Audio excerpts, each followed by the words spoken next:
Hi అండి. మామిడికాయ పప్పు, తోటకూర, ఆకుకూర, మామిడికాయ పప్పు అండి. ఈ పప్పుని మనం ఎట్లా తయారు చేయాలో తెలుసుకుందాం. పిల్లలు ఇష్టపడిన వాళ్ళు కూడా కాస్త మ్యాంగో యాడ్ చేయడం వల్ల, మామిడికాయ యాడ్ చేయడం వల్ల ఇష్టంగా తింటారని, టేస్ట్ బాగుంటుంది. దీనికి కావాల్సిన ఇంగ్రీడియంట్స్, తయారు చేయ విధానం తెలుసుకుందాం. హాయ్ అండి. తోటకూర మామిడికాయ పప్పు చేయడానికి కావాల్సిన ఇంగ్రీడియంట్స్: తోటకూర అండి, నీట్గా వాష్ చేసి పెట్టుకున్నాను, 2-3 సార్లు కడిగి కట్ చేసి పెట్టుకున్నానండి, ఒక చిన్న సైజు తోటకూర. నెక్స్ట్ మామిడికాయ ముక్కలండి, ఒక చిన్న సైజు మామిడికాయని కట్ చేసి పెట్టుకున్నాను. పచ్చిమిరపకాయలండి, వాష్ చేసి పెట్టుకున్న కందిపప్పు. ఇప్పుడు తోటకూర యాడ్ చేద్దామండి. వాష్ చేసి పెట్టుకున్న కందిపప్పులో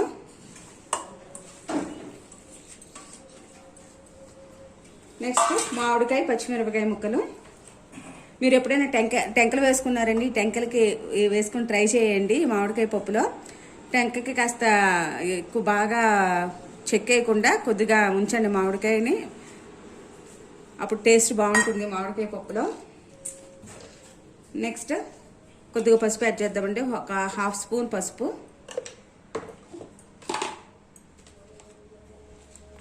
1 స్పూన్ కారం. 2 గ్లాసెస్ వాటర్ యాడ్ చేద్దామండి.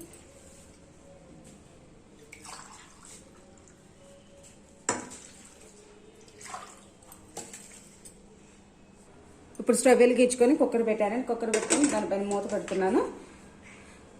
ఫుల్గా పెట్టుకొని ఒక 5-6 విజిల్స్ రానిస్తే మామిడికాయ పప్పు ఉడికిపోతుందండి. తోటకూర మామిడికాయ పప్పు 5 విజిల్స్ వచ్చేసినాయండి. పప్పు ఉడికిందో లేదో మూత తీసి చూద్దాము.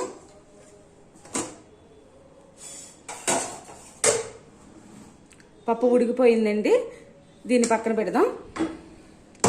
దీన్ని పక్కన పెట్టి బాండీ పెట్టుకుందాం. బాండీ పెట్టి స్టవ్ వెలిగించి బాండీ పెట్టుకుందాం. బాండీ హీట్ అయ్యే లోపల మనం పప్పు మెదుపుకుందామండి. ఒక సాల్ట్ యాడ్ చేస్తున్నాను. ఒక 2.5 స్పూన్ సాల్ట్ యాడ్ చేస్తాను.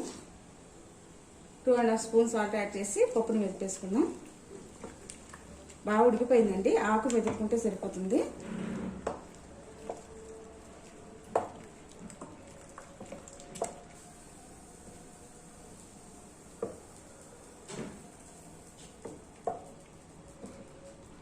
పప్పు మెదిపేసుకున్నాం కదండి, మెదిగిపోయింది.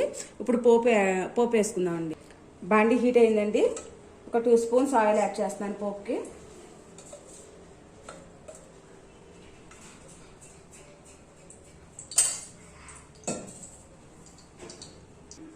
ఆయిల్ హీట్ అయిందండి. వెల్లుల్లిపాయలు వేస్తున్నాను.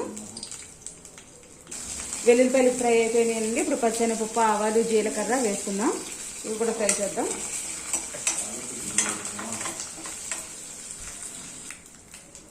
తాలింపు ఫ్రై అయిపోయిందండి. పోపు అయిపోయింది.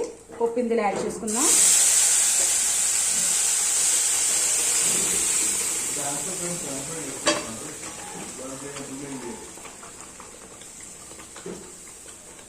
ఒక 1 మినిట్ దీన్ని ఉడకనిద్దాం. అయిపోయిందండి. మన తోటకూర పప్పు రెడీ అయిపోయినట్టే.